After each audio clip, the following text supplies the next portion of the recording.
Welcome to this week's episode of I Was Thinking with Robbie McElhaney. Appreciate you tuning in and joining us. As always, make sure you follow us on our social medias, Facebook, Instagram, TikTok.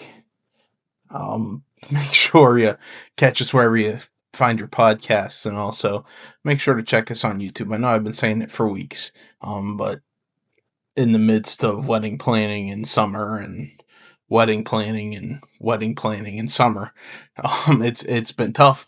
We are getting back into some social media stuff. I know Kate has some ideas and some stuff planned. I do as well. Looking forward to getting back to some of that this week.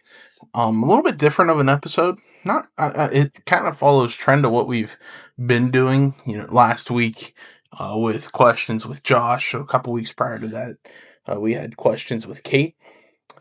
This week, I was kind of tossing and turning, and I had some ideas.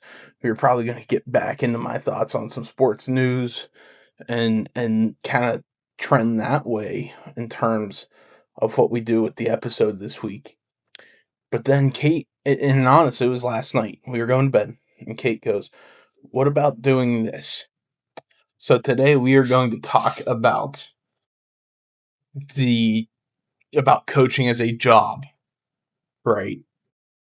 And kind of in points of it, we'll talk about the lifestyle, because it's such a unique lifestyle that if you don't do it, I don't want to say you can't understand it, because there's a ton of lifestyle. I'm going to talk solely about coaching today, but there's obviously other careers and other professions that, I will say, provide, for lack of better terms, but provide a unique lifestyle that may be different from your 9 to 5 per se. So we'll talk about that. We'll talk about coaching as a job, and then what I experienced in the transition out of coaching and into what some people may consider a normal life. I don't quite know life to be normal in any regard, but we'll say out of life out of coaching, and we'll call it normal for, again, lack of better terms. So let's start kind of maybe on a high note, some highs of coaching. I think we've talked pretty extensively almost. Maybe not about what really drew me to getting into college or into coaching. I think I always knew I wanted to coach. I think the original plan was to go the high school route, and I was going to be a teacher, and I was going to coach high school football, and that was going to be my life. Took a 180, almost 180, maybe more of a 90 in college when I got to work at Slippery Rock, and just fell in love with college football and how unique it is, and how much it is its own thing in a way. So, knowing that, let's get into some highs of coaching. First and foremost, I never like I find it weird now, and maybe we'll talk about this later on. Yeah, we'll go to that later on, but I always had a wardrobe every year. The last year's became recruiting clothes, practice clothes. This year's was game stuff, travel, and it was a cycle always. And it was awesome, frankly. Depending where you're at, meals are catered. There's a lot of benefits to coaching.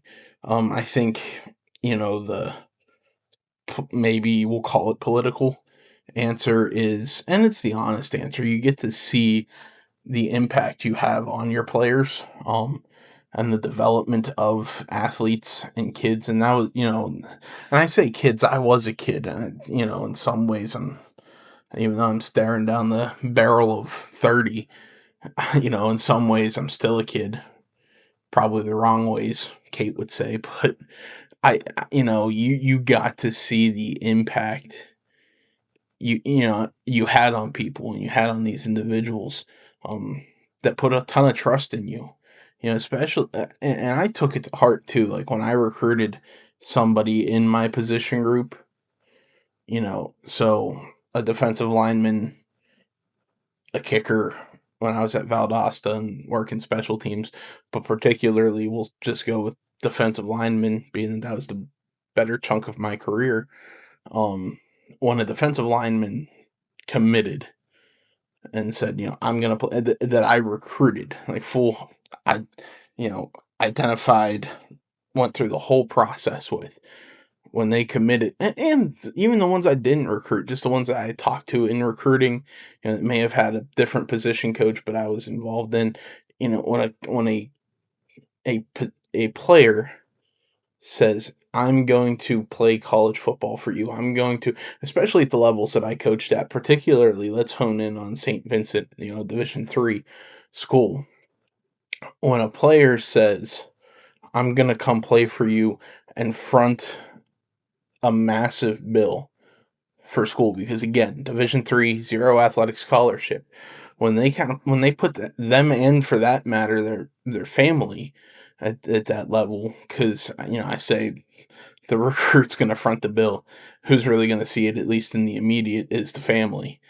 So the fact that the family and a recruit says, I'm going to put my trust in you, that you're going to get me over the hump of teenage, early 20s into starting my adult life in some way. I'm not saying that's a coach's job, but at some level, I don't know too many coaches that don't at least attempt to make that kind of impact on their players.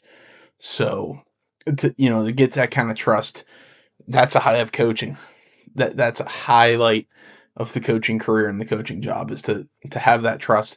And then if you're successful, to see that through. And when I say successful, obviously, that's a high in terms of wins and everything, but the successful I'm referring to in that is seeing those players and those individuals take that leap and take that jump and just be what they set out to be. And that's something that, I tried to gain, some kind of information on, is, what do you want out of life? And I ask that every year. I think it's tough to ask a 18-year-old fresh out of high school and get a, not that there's ever a for sure answer, because if you asked me when I was 18 if I would be working in a bank, I would have said absolutely not. So there's never, to me, a good time to have a finite answer to what are you going to do with your life. But we can take some themes, and we can take some, what's your overarching goal? I want to be a great father. I want to be a great husband. I know I want to do this. I want to work in business. What in business? I don't know.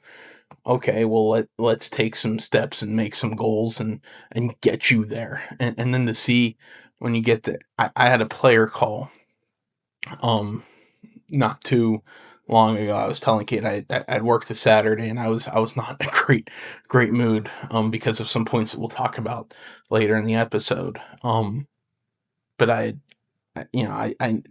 just was down, and I had a player call. He was a defensive end that I coached in New Mexico, of all places, the place I spent the least amount of time. And he just kind of was, he said, "Hey, Coach Mack, I came across a picture of the picture. It was the one picture of our position group. Was taken on my birthday in the spring of 2024." And he just called and said, I saw this picture, just wanted to check in. And to hear him, because he was another one, he was kind of in a split where he was talented. Dude was a talented football player. And, he takes, he was in a rut when in the middle of us getting fired of, do I transfer and go the junior college route to try to get a boost? Can I transfer somewhere? Is someone going to take a look at me and take a shot on me? And trying to help him through that, while also, when he started those conversations, I intended to be in Las Vegas, New Mexico for the fall. So, that was kind of a challenge, we'll say, and so some difficulties there, but him calling and kind of telling me what he's been up to in life. He's running a Cadillac dealership in Shreveport, Louisiana, and has a ton of success in it. And I would have never thought that. I can't say I wouldn't have thought that. I knew he was going to be successful, but I kind of thought he was going to get in the football thing. Not saying he was going to go pro right off the bat, but there's a ton of options now, and I was kind of worried in a sense that he was going to get stuck in that rut. But to hear him on the phone say, "Hey, coach, I just wanted to check in. I saw this picture. I wanted to give you a call," and to hear the success that he's having in life, um, was incredible. And you want to talk about high? That's probably the number one high. Um, I know I started off with the wardrobe and certain meals being catered, but you some other ones you get to see a ton. I again, I think I've talked about it on the show. I think I talked about it with Garrett on the show where I was voted most likely to never leave Hopewell, and which is something that stuck with me. As somebody who probably from an early age wanted to get the hell out of Hopewell. Um, but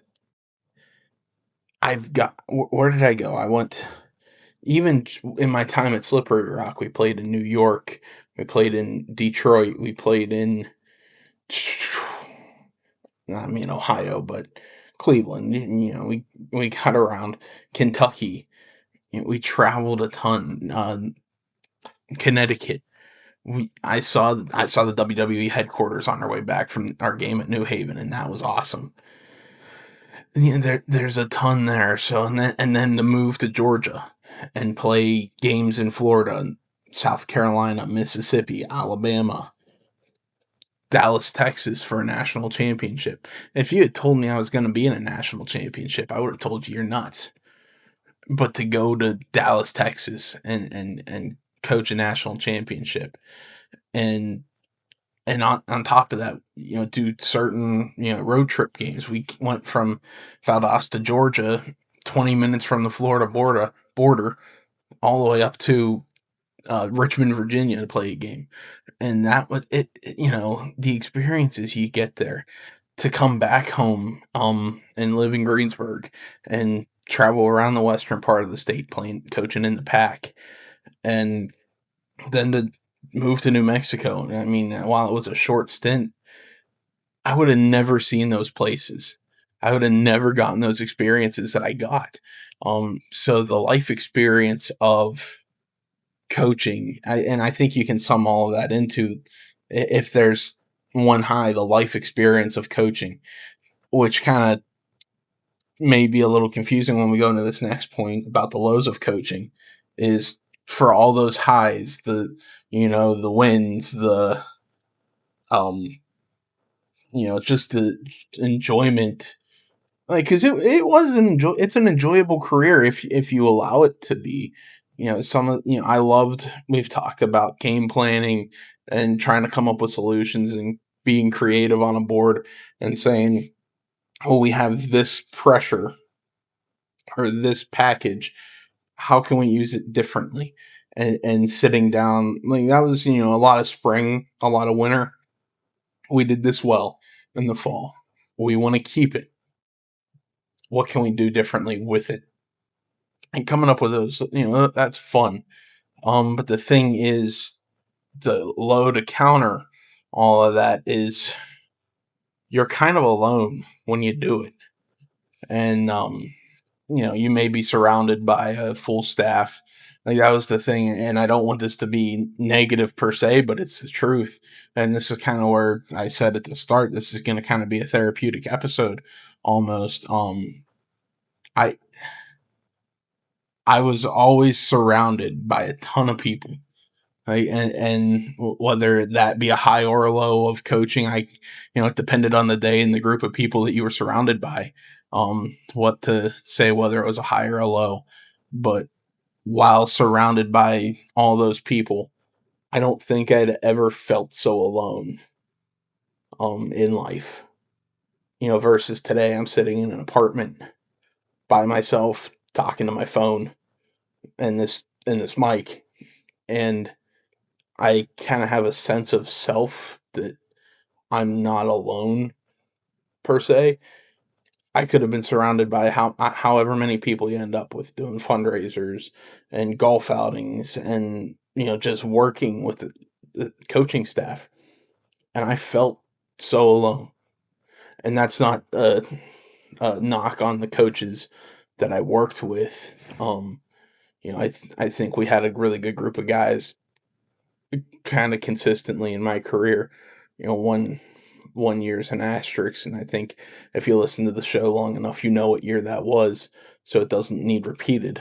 But there's just something about it. Go to when I was at St. Vincent again, great group of coaches that I loved working with, but I'd never felt so alone. And I'm an hour from my family. I went home how often? I could go home whenever I wanted to. We could get done on this day, and I'm going home. I'm going to my parents. And but even in that sense, and it may be different for me not having family in coaching, compared to somebody who's got a bloodline of coaching that the, your family gets it.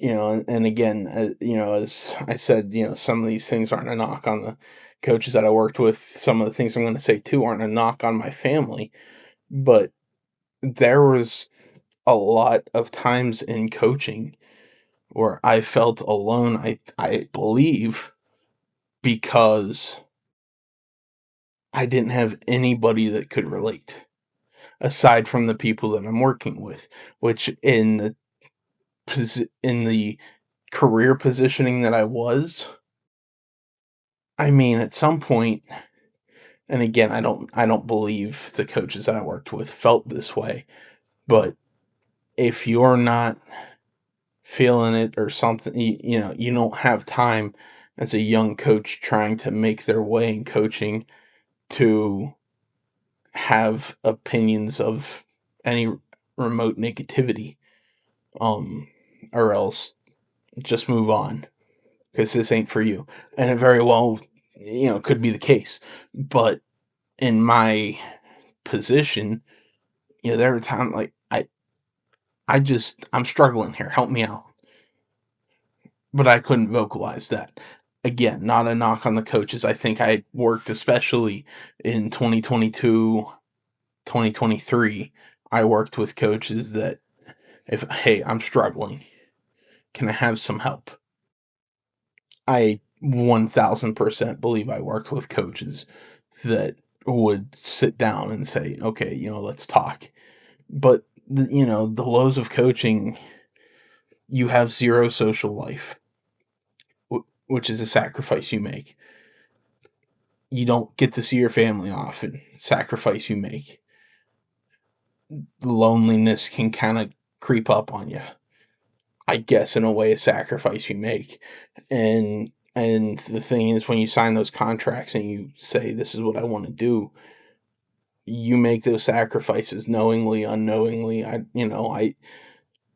think I was naive to. I had this image when I got into coaching of rocking the headset on the sideline, and I think I always had this image burned into my mind from my time at Slippery Rock of a 4th and 1.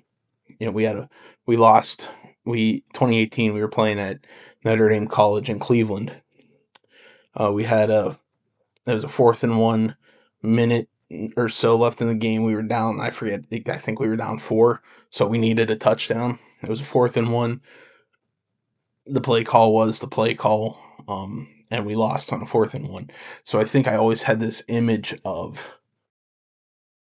being in a 4th and 1 situation, whether that was, because I coached both sides of the ball, whether it was calling the 4th and 1 for an offense and we gotta go win, or calling 4th and 1 for the defense. It's, hey, I need one stop, and that having that glory, and coaching is so far from that.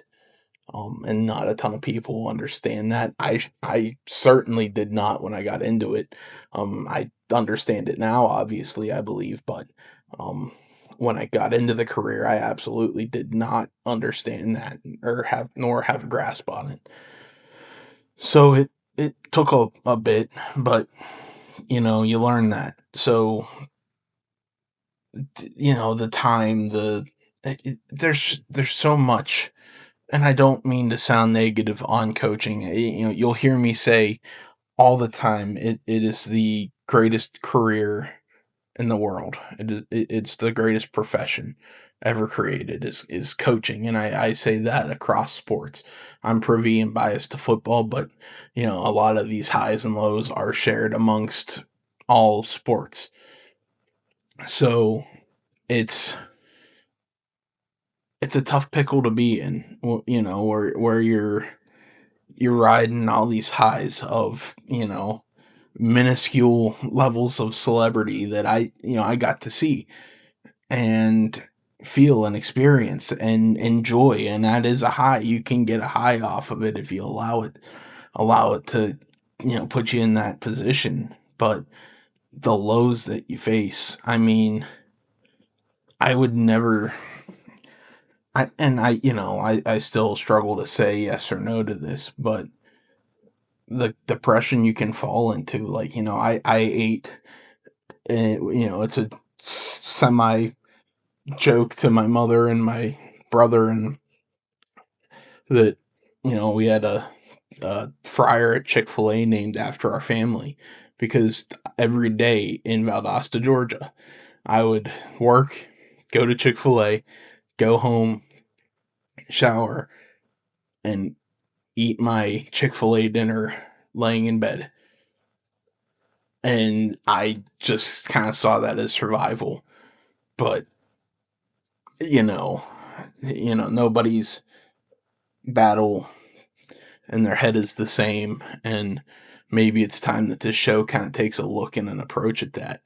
But I don't think I appreciated just how in a pit I was, and I did it to myself, and I kept digging that pit further and further down, and to the point where I believe we've talked about it, where I don't think I ever to this day fell out of love with football, but coaching became a real struggle. um so let's talk about I get it. I guess I may have put these out of order, but I talked about the next thing that I had on my list was perks of coaching, and we kind of talked about that: the celebrity status, um, my apologies, the celebrity status, you know, I mean, I was a sucker for the clothes, but um, you there's a lot, and I've said them in this episode, and others. How do you navigate coaching, and how do you navigate the profession? It's different for everybody. The first word, and I think it takes a ton of it is luck, and that was the first thing we had written down was just the word luck, and where does luck come into play? Um, what's the quote? Luck is when preparation meets opportunity. So I think, when people say, "Oh, you got lucky," to me, to anybody, I certainly had my fair share of luck in my life, and I don't. I say I'm lucky. Um, I don't talk about the hours and hours and hours of preparation to find those opportunities. The hours that I worked on manuals and documents to at the right time get a text at 5:30 in the morning, "Hey, I got a job in New Mexico," which is a text I got from my agent at the time. Uh, what do you think? That's luck, because it's the right people at the right time after the work that I put in. Um, the opportunity presents itself. So yes, luck is a way to navigate the career field of coaching, but without preparation, without work, without sacrifice, and without the right opportunity falling. I mean, that's the luck part of the luck equation, is the opportunity falling to you, right? I don't think if I hadn't worked at St. Vincent in 2020, I don't work at St. Vincent in 2023, right? So that's the opportunity, that I took as a 22, 23-year old. I forget how old I was when I graduated college. Um, to say, yeah, I'm going to go work for free. I had a dorm room for a while, but I'm going to go work for free just to kind of see what happens. And I worked and I worked and I worked and I worked, and it panned out. The opportunity through knowing people and the preparation in terms of meeting people and networking and working towards goals met opportunity to get to go to Valdosta State. So that luck is what you create. Luck isn't something that just so happens to come upon people, and the, oh, that's bad luck, oh, you have bad luck, oh, I have bad luck. No, luck is something self-created. Luck is not something that happens. So preparation meets opportunity and creates luck. Okay, if you don't take those strides, knowing people is huge. That's the second point. I have, you need to network, which is part of that preparation, which is part of that work to get to where you want to in coaching. If coaching is what you want to do, you have to have the ability to sit back and think that I need to network. I was a sport management major for a while, and one of our professors, and I worked with a bunch of people at Slippery Rock and with the football program that were sport management majors. And one of our professors always said, "If you're not networking, you're not working," and that's true in everything. It's especially true in football. If you're not networking, you're not working.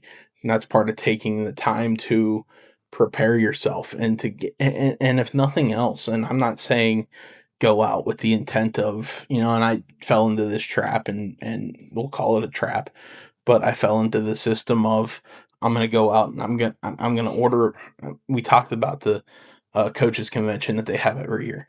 Before every convention, I'm going to order a box of business cards, and they're going to always be different. And that was something that I don't give myself a ton of credit on certain things.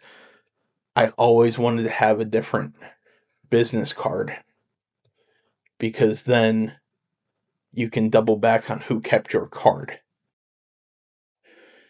So I made a new design, whether it was just a minor tweak, a whole different card, whatever. I changed my business card every year. And I went and I prostituted myself out, giving up, hey, here's my card. I'd love to connect it, if for nothing else. And I didn't obviously give this whole speech, but in my mind, if for nothing else, I'd like to learn. I think every opportunity to clinic or every conversation is a clinic in something, whether it be in schematics, program management, lifestyle management. How, there's always something you can learn from somebody.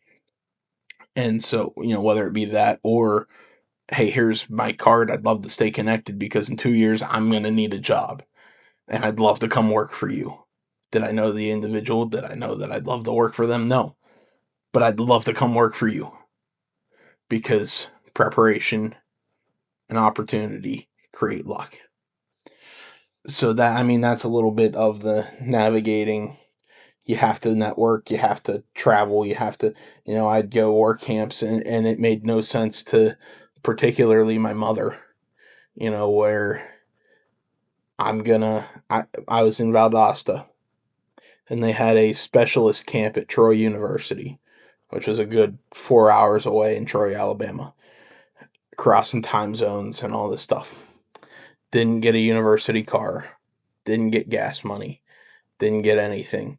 Not a knock on the football program. Major knock on universities across the board. Not particularly Valdosta, but just across the board. And I'm telling her, hey, I'm gonna leave at like 5 o'clock, 4 or 5 o'clock to make this camp, and then turn around and come home. Why? Why are you doing that? Because you never know who you're gonna meet when you go out to these camps. And just putting yourself in those situations and going to, we flew everywhere when I was at St. Vincent. If nothing else, I mean, we were recruiting, but I'm going to fly down to Valdosta, to be around the guys that I just worked with, because if any of them called me to this day, I don't know that I'd coach, but for a support role, it's something to consider. But on top of that, you never know who you're going to meet and who, is coming into the camp that they know. So you have to be willing to sacrifice to put yourself in the situations to, quote unquote, get lucky. So we're going to picture we are Rob or anybody. It was the Friday prior to Mother's Day of 2024. And our head coach had gotten fired. I'm in New Mexico at this point. Our head coach had gotten fired the week prior. And so we're just kind of sitting on this for a week there. All we got from our administration is, we'll talk to you next week. Which frankly is a really, really, I don't feel like bleeping anything this episode. It's a bad look when you say we're going to make a big decision like firing a head football coach without a plan as to what to do with the other 9 guys in the program. So, and that's exactly what these, frankly, for lack of better terms, incompetent athletic directors did. We're gonna make a decision, right, wrong, or indifferent. I have opinions, but right, wrong, or indifferent, we're gonna make a decision now and not think about what we're gonna do with the rest of them, because they can sit here and wait for a week, which is what we did. And so then you go into the meeting, say, hey, we're gonna let you go if you'd like to reapply for the job you already have. We would love to see your application come through. I rightfully told them what I thought of that answer.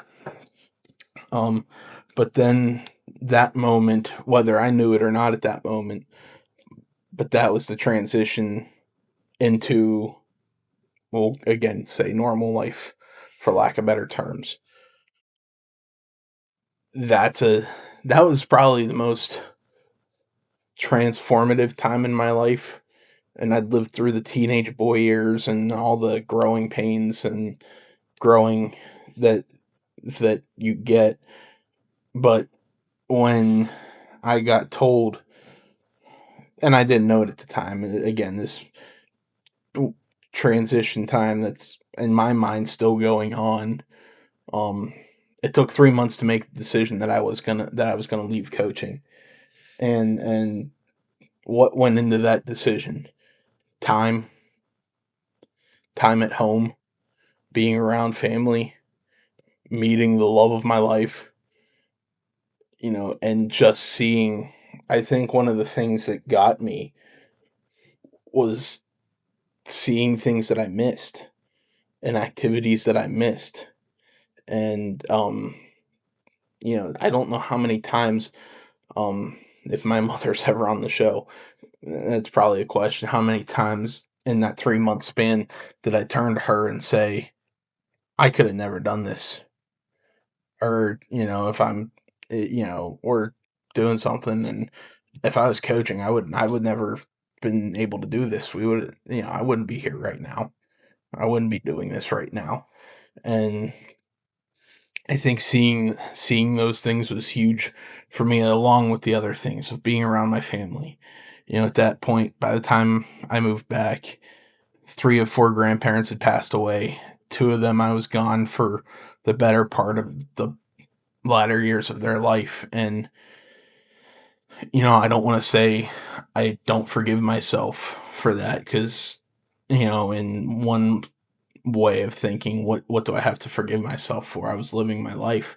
But in another perspective, I chose to live this life. And so I missed those years because I chose to. Um, so a lot to unpack with that. But I still had, thankfully have my Nana here, that I can be at home and I can be active in my family. And that's something that, still to this day I don't take for granted. I love having a position in my family. Again, not to say I didn't, and I think when my family listens to this episode, they're gonna counter that point. I don't think I didn't have a part in my family, but I'm active in it now. I'm near home. I'm not at home. I'm near home. Um, I think seeing those things really kind of started the decision making process to get, you know, to leave coaching and to look for a new path. And I think that was probably the most fearful thing, because, I mean, it's it's not easy to say no to a coaching job. Or let me rephrase that. It is easy to say no to a coaching job. It's not easy to not have a coaching job, if that makes sense. Um so when, I went through interviews and I had opportunities that weren't that, I took a bunch of phone calls, I had a handful of interviews, had offers, had interviews that didn't go my way. That's part of normal life. But, then what am I going to do? Where am I going to go from here? Where am I going to take this information or these opportunities, and what am I going to do? And then in the back of your mind is, it's time to get off the Ferris wheel, or the hamster wheel. And that's, if I can really compare what I thought my coaching career was for me, was a never-ending hamster wheel. And I'm running and running and running, thinking and fighting to get somewhere, and I never got there. And I didn't really see an outlet to getting there. I didn't see it. And that, when I took jobs, I wanted to see some semblance of forward progression. So when I left Valdosta and went to St. Vincent, it was going back a division, which isn't a major deal, because it's going down a division to get to run a position room, coordinate recruiting, and get experience in operations, which in the division two and down is huge. And it's also crucial. I always had the goal, I wanted to be a head coach. I wanted nothing more than to be a head coach. If you want to be a head coach, you have to know how to run a program. So getting that operations experience was something that was huge to me. So that's forward growth. That's growth towards a goal. When the opportunity to go to New Mexico came up, it's going back into Division Two, which is a level that I love. I think it's far easier to be successful in, which, right, wrong, or indifferent in terms of, are you chasing the easy route? But it's a lot easier to recruit because you have scholarships and you can get better players, and you get, different things like that. It's full time. I didn't have a full time job until 2024. I'd been out of school for 4 years. But, there's all these, it's full time. I'm full time now, running my own room. I'm coordinating recruiting, all these things. I'm going to go take that. That's forward progression. That's growth towards where I want to get to. I had never coached out west. That's huge for a resume, that I've been up and down the East Coast numerous times I haven't adventured out west, and it's such a different style of football, especially in the Southwest. Um, so that's something that was very appealing to me in terms of progressing forwards. So, there's all these things, and then I'm sitting here in the spring of 2024 thinking to myself, I have this list of coaching opportunities and finding nothing appealing about them. And maybe that right there, in hindsight, made my decision for me, was that there was nothing appealing about these jobs. I was good. I was good. I was done. Call it good. I'm in a good spot. I'm okay with being done, which is something, which is one thing, and it's easy to say that, but what are you going to do? So finding a new path, finding a new job. Again, I made the decision probably mid to late June in 2024 that I'm gonna move on, and I'm tired, and I was tired of being tired, and I was tired of feeling alone.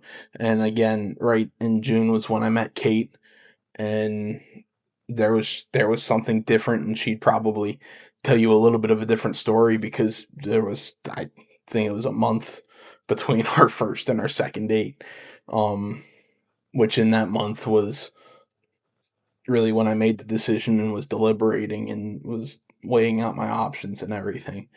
Um, thank God she stuck with me. I thank God every day she stuck with me. Um, but they're just, there comes a time where your priorities change. Why did it take so long for me to ask for the second date? I was terrified because this was the first time I went on a date, and I came home and I said I would leave coaching to get to know this girl. And I had a relationship when I was in Georgia. I was dating when I was in Georgia, and the opportunity to come to Pennsylvania came up and move, and I said, "All right, well, we'll see ya." And then I meet this girl when I get home from New Mexico, and I can't leave. There was an opportunity for me to move to Memphis. I couldn't take it. I couldn't leave. There's an opportunity for me to go to New York not too long ago to coach, and I seriously considered it. But if Kate wasn't there, I didn't want it. And if I went alone, I didn't want it, because for once in my life, I didn't have to feel alone. So what made my decision, we'll say, somewhat easy? I had an opportunity to not be alone, and I wanted to chase that opportunity, and thankfully I did. So we make the decision. I'm gonna look for outside opportunities, and thankfully I have a phenomenal family that gave me an opportunity to work a sales job where I learned a ton. Um, wasn't always my cup of tea, but I thank God every day I had that opportunity, because I needed it. If for nothing else, I needed work, but I also needed it to start to live and start to find my way, and the abilities and the opportunities that job afforded me in terms of having a life and being able to maneuver a schedule. Hey, I need this day, and different things like that, to be able to start to navigate life that was completely different, and in many ways is still, I still don't quite understand the life I live um currently.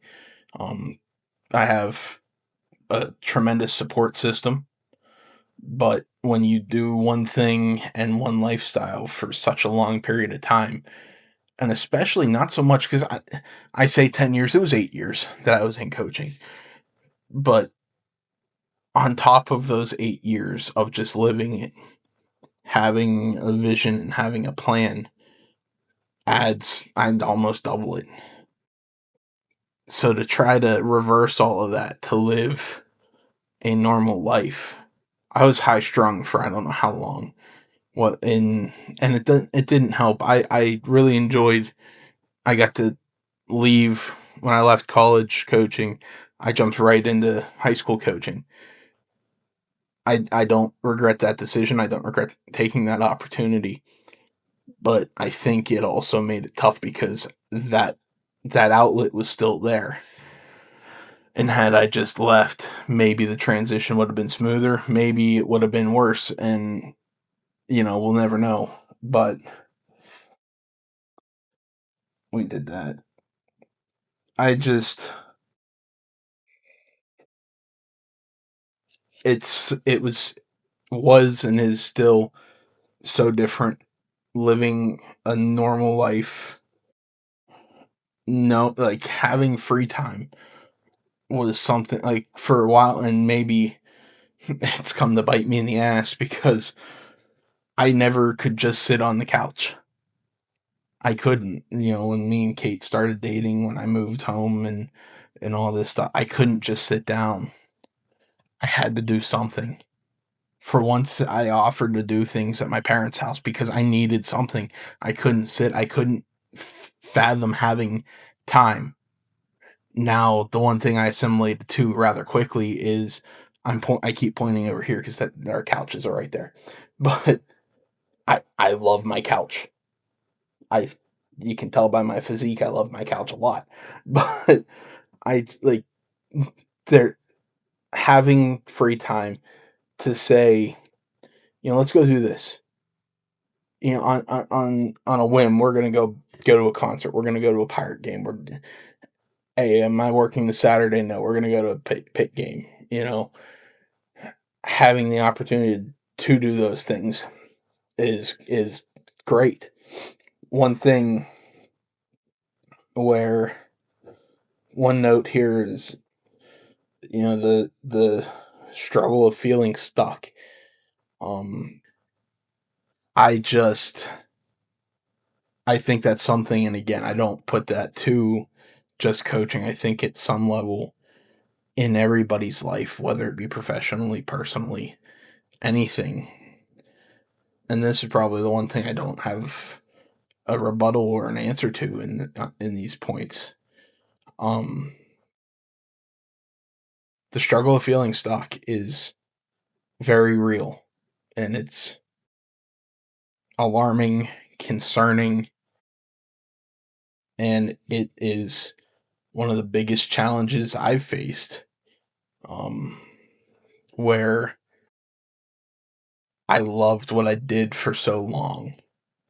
I saw myself only doing one thing for so long, and then to rip the band aid and have to find my way in another thing that, while I enjoy and while I have a great job and I work with great people, there are days where I truly and sincerely hate hate it. And that's okay. I don't say that to be negative. I think everybody has days like that. Um, but it's learning to deal with those days.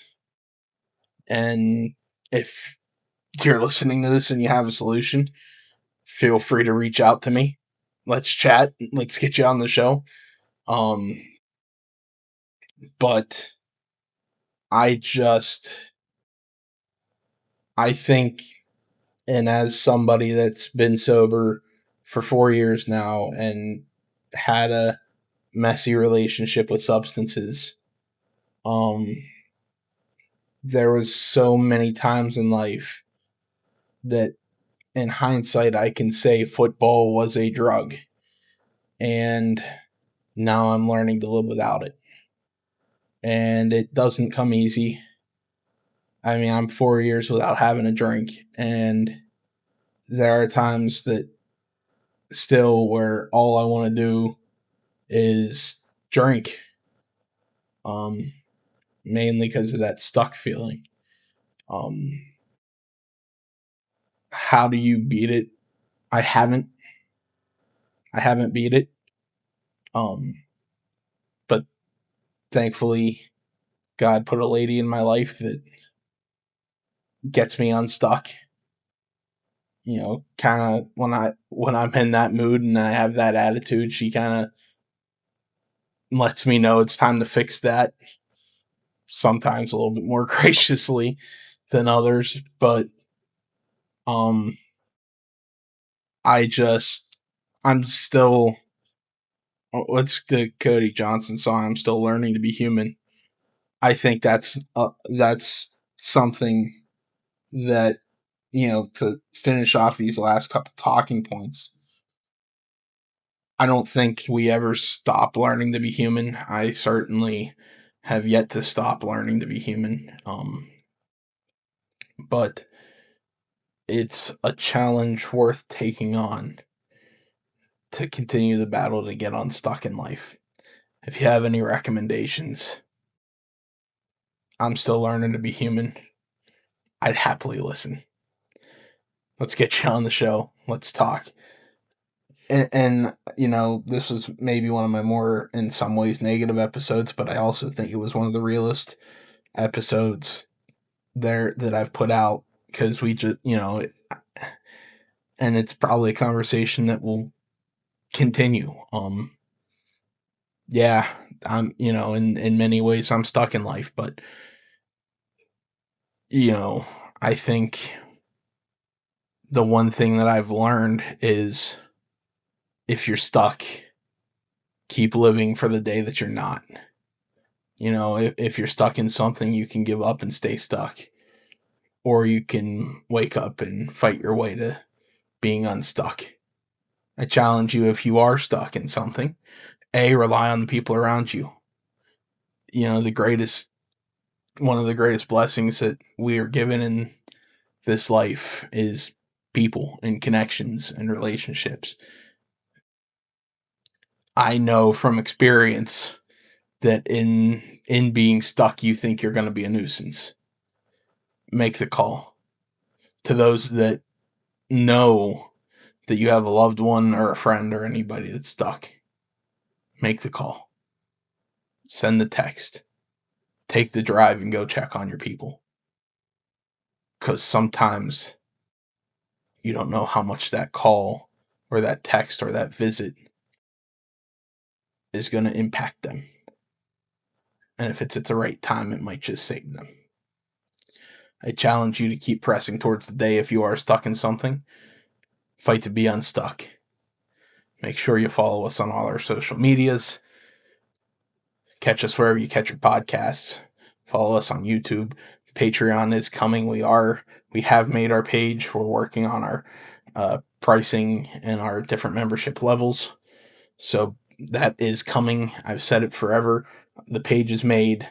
We're working on the pricing and the membership access. Thank you for tuning in this week. This is an episode that once we kind of started making the talking points, and as I've gone, is one that I have wanted to have for a while, but just didn't quite have the words, and I don't know that I was overly successful with the words I gave you today. But I feel better. I feel good. Hopefully you enjoyed it. Take care of yourself. We'll see you next week, and as always, remember, keep thinking. We'll see you next time.